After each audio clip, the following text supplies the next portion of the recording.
Aquele silêncio no céu noturno me inquieta desde que me conheço por gente.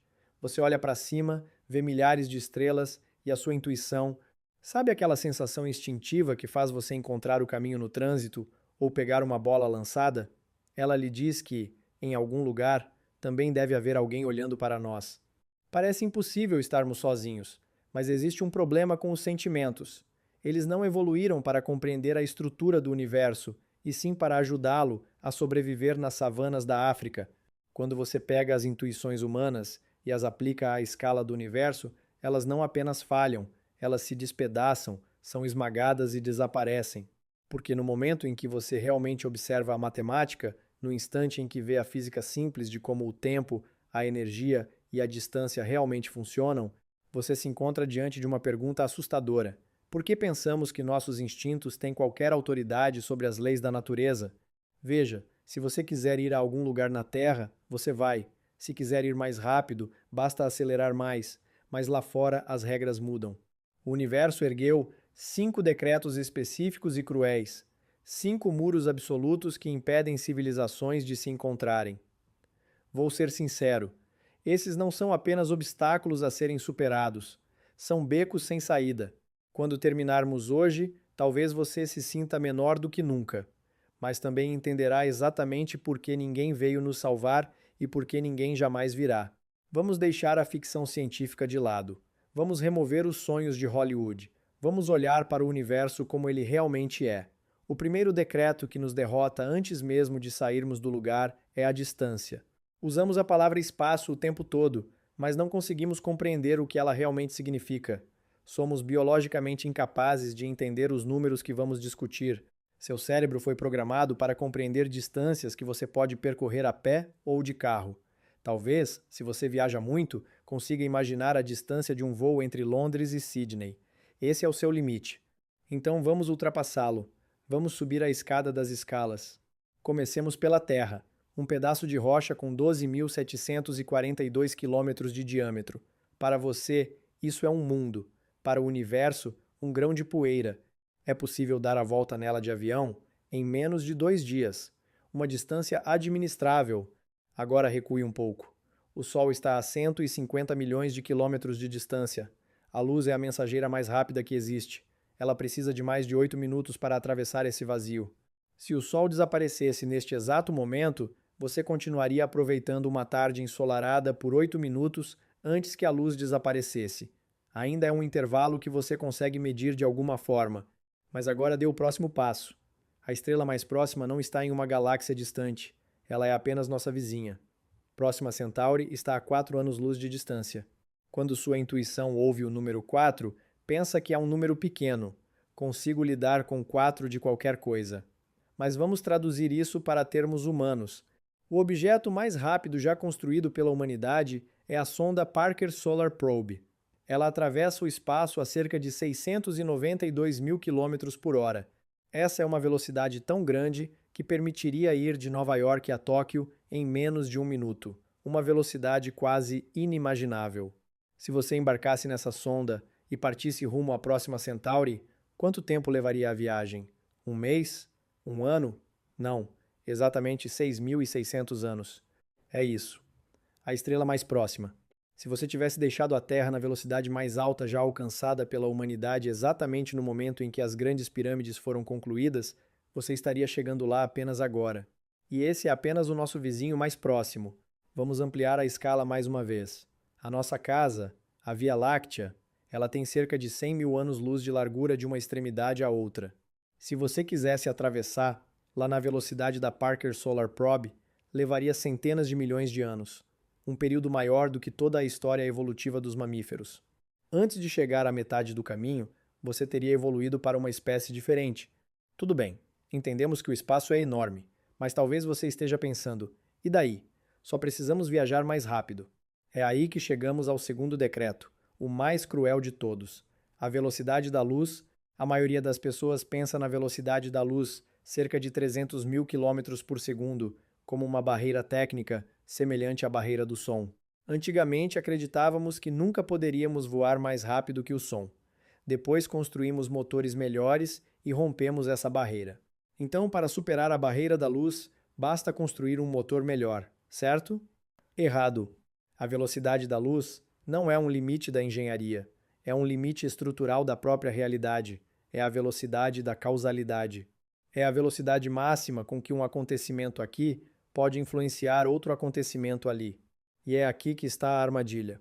Na vida cotidiana, quando você empurra um carro, ele acelera. Se empurrar 2 vezes mais forte, ele acelera 2 vezes mais. Esse é o pensamento linear.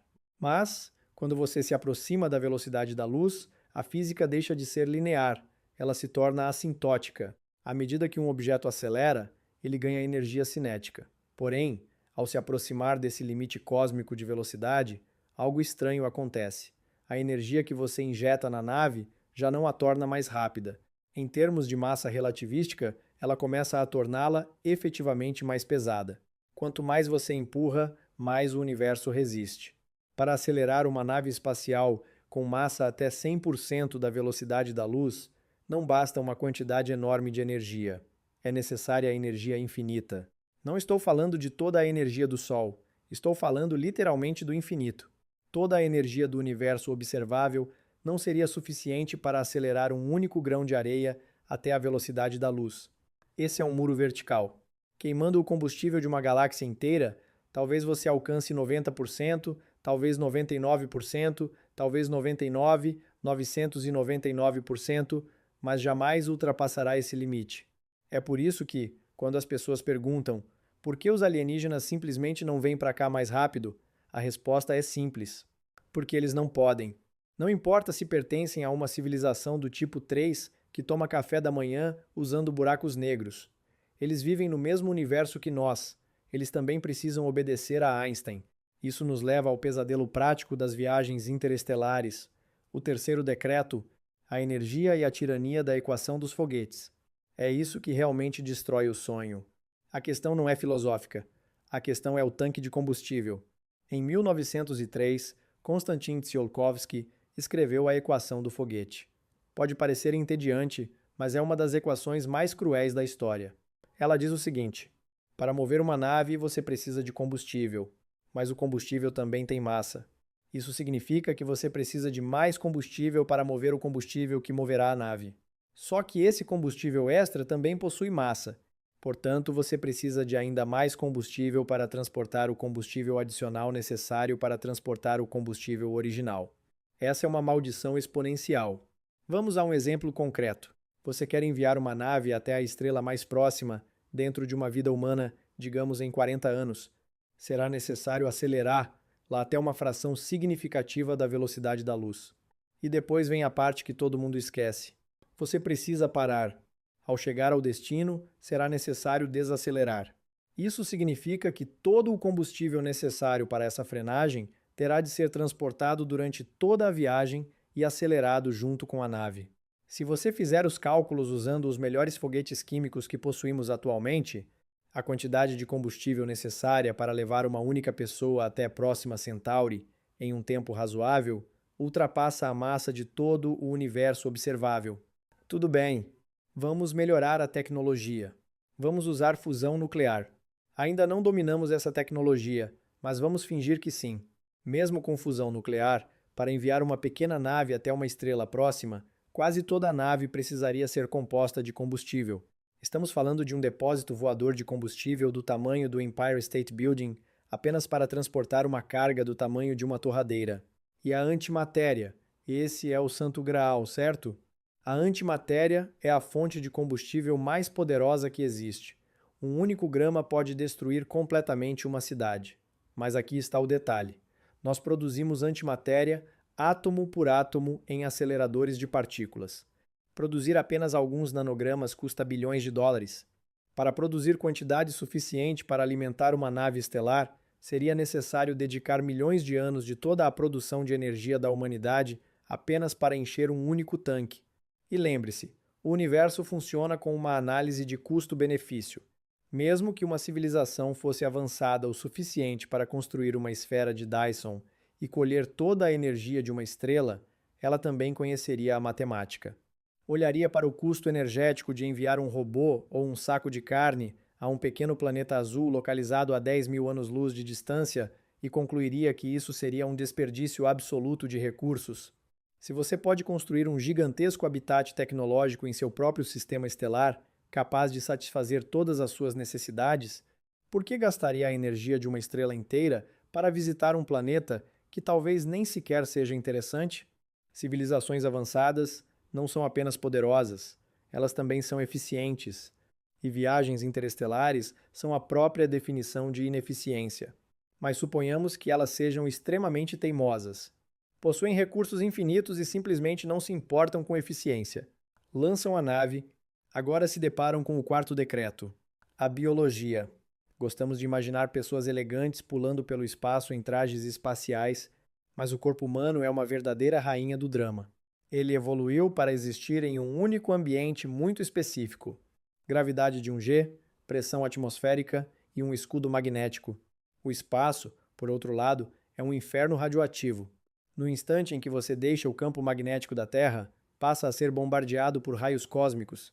Eles não são apenas luz. São projéteis subatômicos de altíssima energia, prótons e íons pesados viajando próximos à velocidade da luz. Eles não atingem apenas sua pele.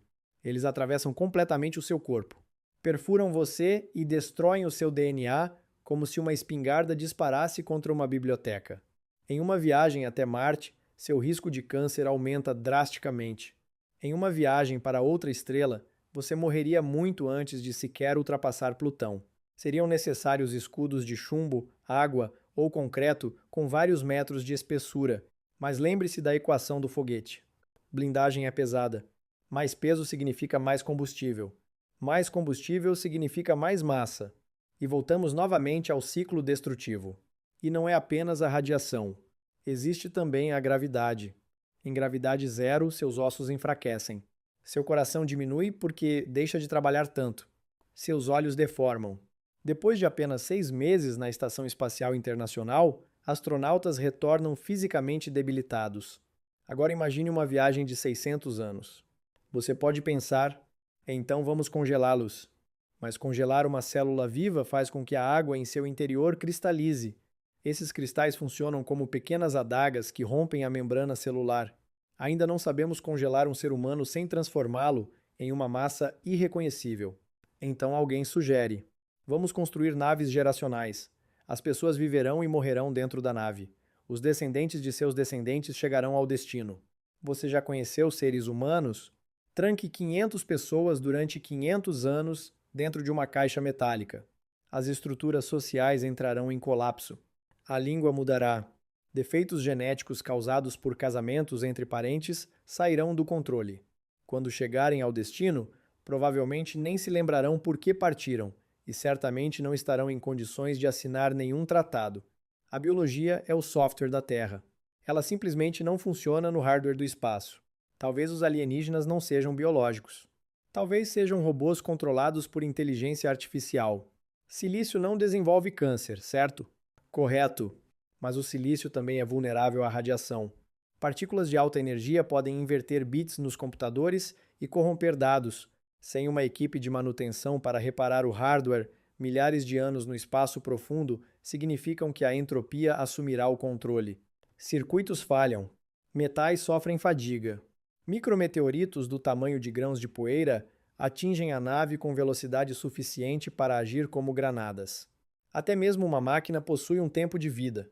E a galáxia é muito maior do que qualquer garantia. Agora chegamos ao quinto e último decreto. O decreto que realmente explica o silêncio, informação e tempo.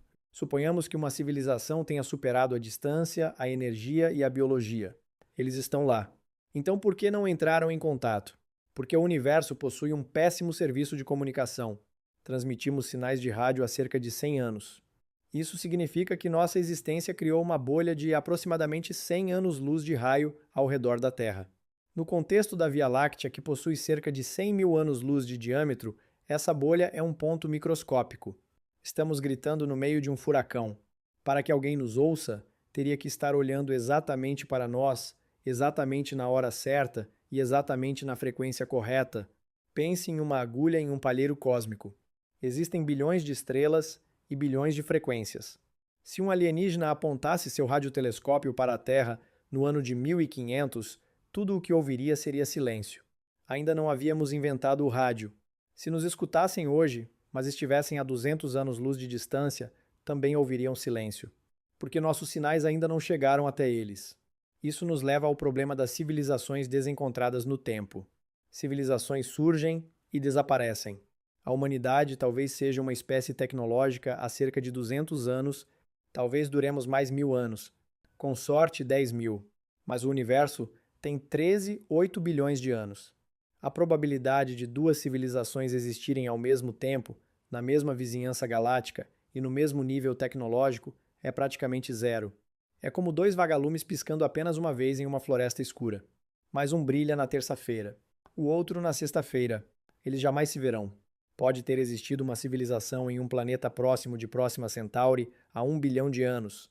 Hoje ela não existe mais. Daqui a 1 bilhão de anos, outra civilização poderá surgir ali. Nós já teremos desaparecido. A tragédia do universo não é estar vazio. É que os convidados chegam à festa em momentos diferentes. Quando juntamos esses 5 decretos, a distância que desafia a mente, o limite de velocidade imposto pela física, os custos energéticos absurdos, a biologia que se desfaz e o tempo que rompe qualquer possibilidade de comunicação, o resultado é claro. Os alienígenas não estão vindo. E isso nos leva a uma grande realidade que não podemos ignorar. E quanto aos OVNIs e aos vídeos da Marinha, olhe, eu também gosto de mistérios. Mas vamos aplicar a física que acabamos de aprender. Vemos vídeos de objetos acelerando de 0 até Mach 20 em 1 segundo. Você sabe o que acontece com a matéria quando ela sofre uma aceleração dessas? Forças G.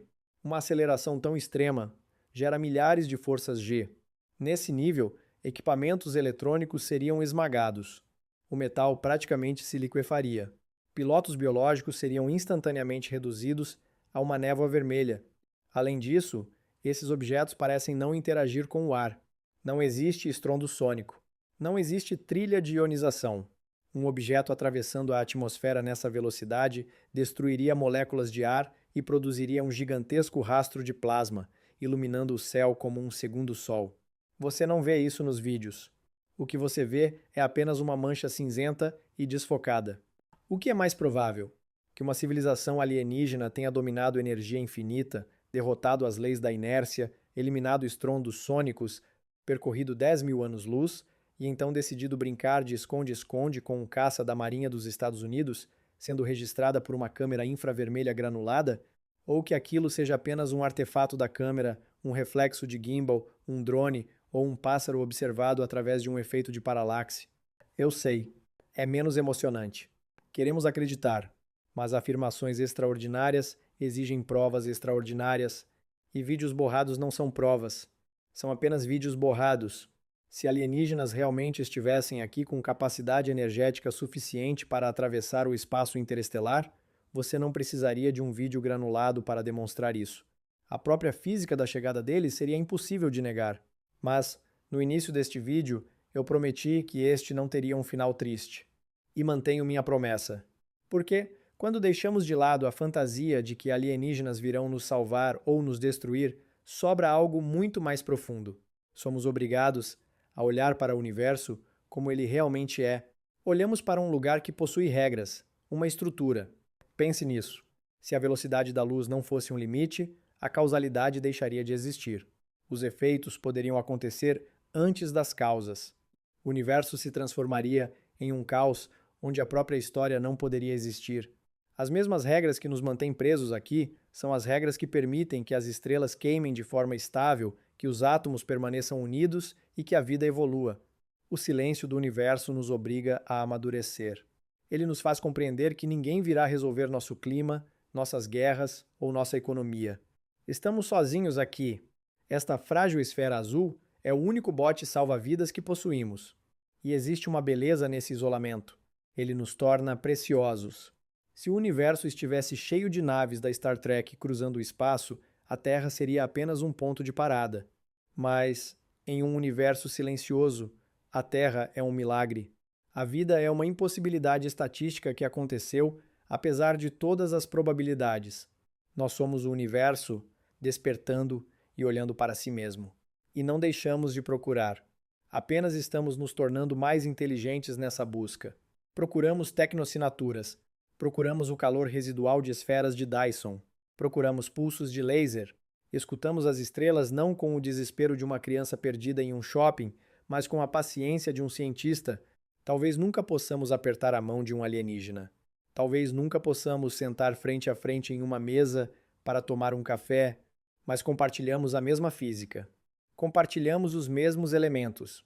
O carbono em sua mão direita e o carbono no tentáculo esquerdo de um alienígena foram forjados dentro do mesmo tipo de estrelas que desapareceram. Estamos ligados uns aos outros não por naves espaciais, mas pelas leis fundamentais da natureza. Por isso, da próxima vez que você olhar para o céu noturno e sentir aquele silêncio esmagador, não se sinta sozinho. Sinta orgulho. Estamos aqui. Nós compreendemos isso. Somos o resultado aparentemente impossível da loteria cósmica de 13,8 bilhões de anos. E por enquanto isso basta. Precisamos aceitar os decretos, a distância, o tempo, a energia, mas não precisamos aceitar a ignorância. Continue olhando para cima. Continue fazendo as perguntas difíceis e lembre-se, o universo não nos deve uma resposta. E isso torna encontrar uma resposta muito mais gratificante. Se você chegou até aqui, significa que faz parte daquele 1% que realmente se importa com as verdades mais profundas. Se quiser se juntar a mim na próxima aventura, na qual desmontaremos a realidade para entender como ela realmente funciona, inscreva-se no meu canal e ative as notificações. Vamos continuar explorando o silêncio juntos. Até o próximo vídeo.